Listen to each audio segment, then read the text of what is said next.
રાજકારણમાં રસ લેતા તમામ મિત્રોને ખાલી એટલું જણાવવાનું કે ચૂંટણી વખતે ઊભા થતા મુદ્દા એ દેશ હિતના નથી હોતા, માત્ર ચૂંટણી જીતવાના જ હોય છે।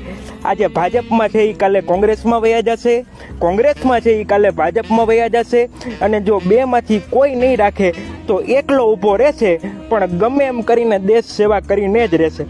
એના લીધે આપણા ભાઈઓમાં, મિત્ર વર્તુળમાં કે પરિવારમાં જરાય માથાકૂટ ન થાય એનું ધ્યાન રાખવું, બધાય સાથે સરખો સંપ રાખવો।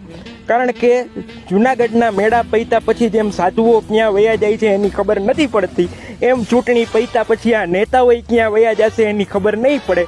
કોઈ પણ રાજકીય પક્ષને પ્રેમ ન કરવો, માત્ર ને માત્ર આપણા ભારત દેશને જ પ્રેમ કરવો, આપણા કામ ધંધામાં ધ્યાન દેવું। કારણ કે આપણા પરિવારની સાથે સાથે આ જેટલા ચૂંટણીમાં ઊભા છે ને એ તમામના આપણે જ પેટ ભરવાના છે। જય છનિયારાના, જય હિન્દ।